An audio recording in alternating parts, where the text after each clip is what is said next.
una charla muy importante con Tiago Valentín Leyes, que nos va a presentar su nuevo libro. Ya presentó un libro, ya escribió un primer libro, y ahora este es el segundo. Tiago es recibido del Instituto María Auxiliadora, actualmente está estudiando el profesorado de Historia en Concordia, y tenemos el privilegio de que sea parte de la Feria del Libro de Curuzú Cuatiá y que venga a presentarnos su nuevo material. Así que nos va a estar contando de qué se trata: Consecuencias sobre los militares fieles a Perón con posterioridad a la Revolución Libertadora, 1955-1956. Le damos un aplauso de bienvenida. Y le pasamos el micrófono para que nos cuente todo sobre este fantástico libro. Muchas gracias. Ya presentado, quiero agradecerles que estén acá. Primero voy a empezar explicando el título, que aunque parezca largo, se debe a que, como se hizo a partir de una investigación histórica, el título tiene que ser lo más específico posible, centrarse en lo que va todo el material del libro. En este caso, bueno, por medio de los testimonios de suboficiales retirados del ejército argentino que estuvieron involucrados en la Revolución Libertadora de 1955 en Curuzú Cuatiá, del lado de las tropas leales al gobierno, en este caso, bueno, de Juan Domingo Perón, que se opusieron a la revolución liderada por Lonardi y Aramburu. Por medio de sus testimonios se logra hacer una construcción histórica de cómo fueron los hechos en la ciudad de Curuzú y qué repercusiones tuvieron ellos a posterior de este suceso, para que, bueno, va a afectar sobre todo su carrera militar, sabiendo que la mayoría se recibió en la Escuela Mecánica Fray Luis Bertrán del Ejército Argentino. La ilustración de la portada es más que meramente para demostrar de que estos oficiales pertenecían a la parte de tanques del ejército y que, bueno, estos mismos tanques, el tanque Sherman, fue utilizado en la movilización militar acaecida acá en Curuzú. Dicho esto, hay que tener en cuenta la relevancia que tuvo este suceso, debido a que la sociedad de curuzú-cuateña se vio dividida en dos partes. Por un lado, la parte peronista y por el otro lado la parte antiperonista, que homogeneizaba y concentraba la parte opositora al gobierno. Curuzú Cuatiá va a ser un epicentro importante de este hecho, y eso es lo que también se quiere remarcar en este libro, la importancia que tuvo la ciudad en este suceso de relevancia para la historia del siglo XX, de la historia argentina. Entendido esto de por qué esta ciudad fue tan importante para estas maniobras, para este suceso que ocurrió, y tiene una serie de ejes que hay que seguir. Como un trabajo de investigación, en parte está descrito de manera cronológica todos los hechos, y en otras se la divide por las razones de la investigación, comenzando con una breve introducción sobre por qué se estudia, cuáles son las preguntas e interrogantes que se quieren responder y cuáles son las posibles hipótesis que en mi caso yo me planteo. Esto se hace por medio de una materia de mi instituto que se llama epistemología y que te enseña básicamente a cómo se construye y cómo se escribe la historia, de la manera más objetiva posible, de la manera científica, por lo tanto tiene un método. En este caso, bueno, se empieza con una introducción para posteriormente proseguir con los contextos. En mi caso, como era un hecho de historia nacional, se empieza desde el contexto nacional, pasando al contexto provincial y por último al contexto local de la ciudad.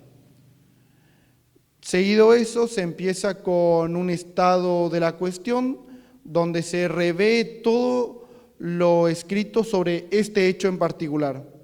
Puede ser, bueno, en mi caso, la Revolución Libertadora o de la Revolución Libertadora en Curuzú Cuatiá, del cual ya había material anteriormente. Yo lo que hice fue proseguirlo con, bueno, la consecuencia que tuvieron los militares que se mantuvieron leales al gobierno, con casos específicos que ejemplificaban toda la generalización que le ocurrió a muchos de estos militares. Algunos de los ejes que se dan en este libro son, bueno, primeramente la situación previa durante el gobierno de Perón, y yo hago hincapié principalmente en el papel de las Fuerzas Armadas, que buscaba Perón en las Fuerzas Armadas, teniendo en cuenta que ya habían pasado previamente 2 golpes de Estado, el de 1930 y el de 1943, del que él formó parte. Es por ello que él va a buscar tener el apoyo de las Fuerzas Armadas para prevenir un posible golpe de Estado en contra de él, y también porque él la consideraba a las Fuerzas Armadas como la columna vertebral de la sociedad. Esto se debe al gran impacto que tenían estas instituciones dentro de la sociedad argentina. También nombro lo que es la disputa con la Iglesia, que empezando como aliados del gobierno terminó con la confrontación abierta entre la Iglesia y el gobierno, llegando a la quema de iglesias y a la propia, por primera vez, excomulgación de un presidente. Esto hizo que la sociedad se polarizara aún más y se dividiera en los 2 polos, y que, bueno, parte de la oposición también encontrara lugar dentro de la Iglesia para criticar y contraatacar al gobierno. También hago hincapié en los intentos de golpe de Estado que tuvo Perón, nombrando el de 1951, liderado por el general Menéndez, que va a fracasar y que va a llevar a que haga una limpieza, un escarmiento dentro del ejército de las Fuerzas Armadas para sacar a estos jefes militares no leales a su gobierno o que sabía que eran posible que lo derroquen. Y también el último intento de golpe de Estado anterior al de septiembre de 1955, que es el 16 de junio del mismo año, que fue llevado a cabo por la Marina de Guerra, en el que ocurre el famoso bombardeo a Plaza de Mayo. Esto se da que no solo era un intento de golpe de Estado, sino también un intento de magnicidio, que terminó fracasando, pero que demostró la debilidad que para ese momento ya tenía el gobierno. Volviendo al tema de las Fuerzas Armadas, hay que tener en cuenta que para obtener su apoyo se dieron no solo concesiones económicas, de infraestructura, de viviendas, sino también un fuerte adoctrinamiento y una injerencia política dentro de ellas. Es por eso que, bueno, para seguir la jerarquía militar, subir de cargos, va a ser que hay que demostrar cierta fidelidad o cierta apoyo al gobierno de Perón. Y esto va a generar aún más tensiones dentro de las Fuerzas Armadas, que llevarán a que un buen sector de ellas, junto con sectores de la Iglesia y de la oposición política, se unan para llevar a cabo el golpe de Estado. En el caso particular de Corrientes, yendo más a nuestra provincia, para el año 1946 Corrientes va a ser la única provincia que esté gobernado por un gobierno no peronista, lo que hará que al año siguiente, en 1947, ocurra una intervención federal y el peronismo se inserte de manera abrupta en la política correntina, llevando a que, bueno, los partidos locales, que son los que dominaban la escena, sean removidos de ella y tengan un papel más secundario, entre ellos, bueno, el Partido Liberal, el Partido Autonomista y la Unión Cívica Radical. Teniendo todo en cuenta esto, se llevará un nuevo intento de golpe de Estado, que es el que se tendrá éxito, el del 16 de septiembre de 1955. Para ello, se tendrá como dirigentes del mismo a Lonardi, jefe general del ejército pasado a retiro por estar en el intento de golpe de Estado de 1961, y el general Aramburu. Bien, y también por otra parte, la mayoría, si no decir por toda la Armada Argentina, va a apoyar el golpe de Estado. Entre ellos su almirante, es decir, el jefe total de la Armada, que es el almirante Isaac Rojas. A partir de acá es donde empieza a tener Curuzucuatiá una preponderancia. Se planeaba que el golpe de Estado, como era sabido que dentro del ejército muchos de sus comandantes que estaban dispuestos en la provincia de Buenos Aires eran leales al gobierno, se decidió que, bueno, las maniobras del ejército se realizaran por fuera de la provincia de Buenos Aires y que las que se realicen en la provincia de Buenos Aires sean en las bases militares de la Armada Argentina. Es acá donde aparece Curuzú, porque se planeó esto, de que los epicentros del ejército iban a ser Córdoba y Curuzucuatiá. Y los líderes del ejército, los líderes de la sublevación, se iban a dividir. Lonardi va a ir para Córdoba y Aramburu vendrá para acá, para dirigir la sublevación y de esa manera poder, desde el primer lugar donde tenga éxito la operación, sea Córdoba, Curuzú, presionar al gobierno a dimitir. También otro epicentro van a ser Mendoza, y por parte de la Armada lo va a ser Bahía Blanca, La Plata, Río Santiago y Punta Alta, lugares donde la Armada tiene importantes bases militares y donde está, bueno, dispuesta la escuadra naval. Acá están algunos de los principales líderes, desde la derecha a izquierda, Eduardo Lonardi, Pedro Eugenio Aramburu e Isaac Rojas. Y acá, bueno, podemos ver dónde eran los puntos claves de la sublevación para presionar al gobierno. Bueno, ¿por qué es importante Curuzucuatiá en este suceso? ¿Cuáles son las razones? Y bueno, y acá básicamente en este mapa que está dispuesto en el libro, al igual que la explicación más detallada, está esto, la gran presencia militar que había en esta ciudad y que sigue habiendo todavía. Entre ellos nos vamos a centrar, en el caso de este trabajo, en los batallones que están al norte de la ciudad, el taller de mantenimiento y la escuela blindada, que son acá conocidos coloquialmente como el viejo batallón, que está actualmente abandonado.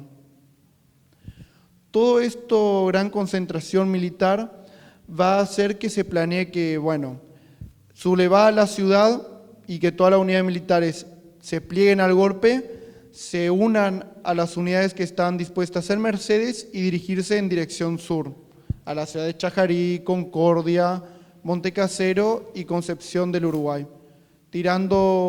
haciendo que todo el litoral se subleve y presione al gobierno. Acá aparece un personaje específico de la ciudad que es el mayor Forzano, jefe del destacamento de gendarmería. Él va a ser el encargado de llevar a cabo toda la conspiración para que cuando llegue a Aramburu se haga cargo totalmente de la ciudad y empiece, bueno, la expansión de la sublevación en el resto de la maniobra llevada a cabo en la conspiración. Por ejemplo, el señalamiento previo de los oficiales y suboficiales que se consideraban que iban a ser leales al gobierno y que eran conocidas su ideología política. Y bueno, el 16 de septiembre, y encima de esto van a aparecer los comandos civil revolucionarios, que son grupos civiles armados, entre ellos, en este caso de la ciudad y de Corrientes, van a ser militantes y dirigentes de los partidos locales, el Partido Liberal, el Partido Autonomista y la Unión Cívica Radical. Ellos, junto con las tropas sublevadas o revolucionarias o golpistas, van a llevar a cabo las acciones para tirar toda la ciudad a favor del golpe. Bien, el 16 de septiembre de manera coordinada se empiezan todas las maniobras en todos estos puntos por la madrugada. En el caso de Curuzú se empieza, bueno, con el arresto de los principales jefes del ejército. Posteriormente, por la mañana se toma prisionero a los oficiales del taller y de la escuela blindada, y junto con el comando se toman puntos estratégicos, la jefatura de policía, el municipio, el correo, el banco, las radios, que bueno, son lugares donde se maneja principalmente la información. Pero bueno, en el caso de nuestra ciudad, el golpe, la sublevación, el golpe, va a culminar el mismo día que empieza, el 16 de septiembre. ¿Por qué? Principalmente porque va a haber un enfrentamiento interno dentro de nuestra ciudad, llevando a que las tropas leales y las tropas revolucionarias o golpistas se enfrenten en el conocido, en este conocido puente, que bueno, es el que lleva al viejo batallón. Acá podemos ver un mapa que también está expuesto en el libro, que bueno, dónde fue el lugar del enfrentamiento principal, cómo estaban dispuestos, y la principal complicación que tuvieron las tropas leales para atacar, las tropas revolucionarias para atacar al taller y la escuela que se mantenían en pie de guerra en contra del golpe de Estado, era que la única forma de llegar era por el puente, lo que llevó a que ese sea el epicentro de la conflictividad. En esta movilización vamos a ver este tipo de vehículos militares, muchos de ellos incorporados durante el gobierno de Perón, debido a que, bueno, posterior a la Segunda Guerra Mundial, muchos de estos vehículos, había abundancia de ellos y su costo era bajo debido a que ya estaban utilizados, entre ellos el Semi-Oruga, el Carrier y el tanque Sherman.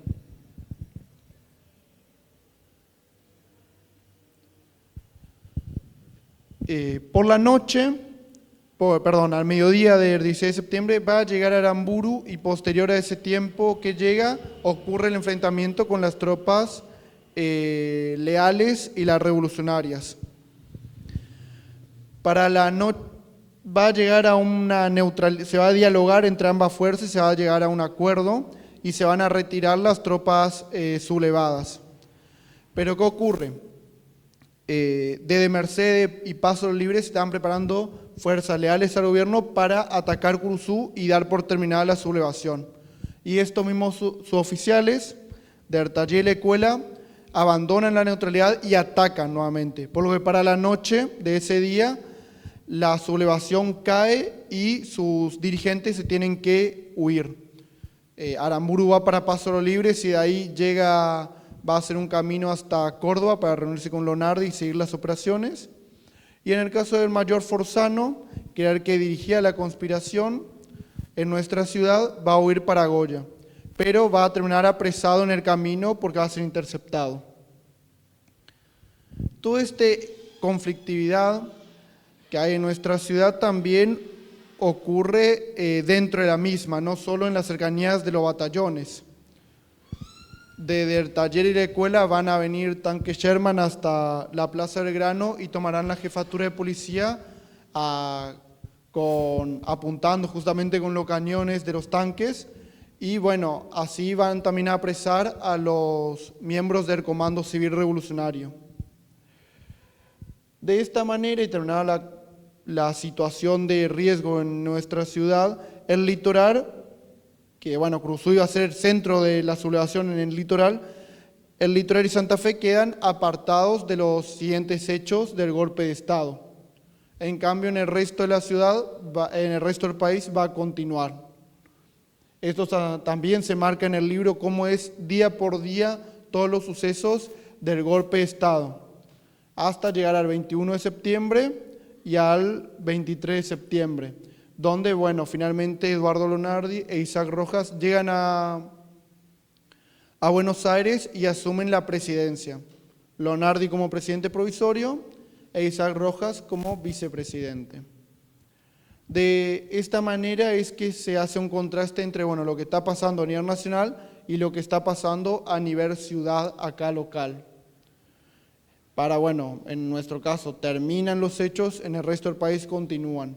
Pero no por eso, hecho el golpe, no va a continuar la cosa, sino que va a haber repercusiones. Centrándonos en el nivel nacional, es interesante saber cómo fueron, que hubo una disputa entre el ejército que se mantenía leal al gobierno y con el propio Perón. Debido a que, bueno, Perón para refugiarse se va a la embajada paraguaya y por medio de una carta da a entender su renuncia y que delega su poder al ejército. El ejército, bueno, toma el poder y forma una junta militar para entablar diálogo con el comando revolucionario, dirigido por, bueno, Leonardo Aramburu e Isaac Rojas. Después, bueno, una de las cosas que pide la Junta Revolucionaria, es decir, los golpistas, es que aceptar la renuncia de Perón. La Junta Militar lo hace, pero esto lleva a que, bueno, la Junta Militar con Perón entren en una disputa por medio de cartas. Pero bueno, al final Perón deja de tener un poder práctico, ya en la acción no tiene ninguna potestad porque el ejército ya se hizo cargo de ello. Y sabiendo que las hostilidades entre la misma parte del ejército iban a seguirse enfrentando, se decidió, bueno, llegar a un acuerdo y que el golpe finalmente tuviera éxito y que asuma la gobernación del país, la presidencia del país, perdón. Bien, y acá, a partir de acá, es que yo me empecé a centrar, bueno, ocurrió el golpe, ¿qué ocurre con las tropas que se mantuvieron en pie de guerra contra este gobierno de facto ahora? ¿Qué ocurrió con los que se mantuvieron leales al gobierno y se opusieron a la revolución y al golpe? Bueno, para esto fue que testimonié a los suboficiales, que en este caso en Curuzucuatía, que ellos mismos se enfrentaron a otra parte del ejército, a partes del Comando Civil Revolucionario. ¿Qué les ocurrió? ¿Qué pasó? ¿Cómo pueden demostrarme lo que me están contando? Y por esto es que tuve que usar diferentes medios. Por ejemplo, bueno, en el libro está presente la boleta de reclutamiento de uno de ellos que demuestra dónde estuvo, qué le pasó, cuándo se le dio la baja.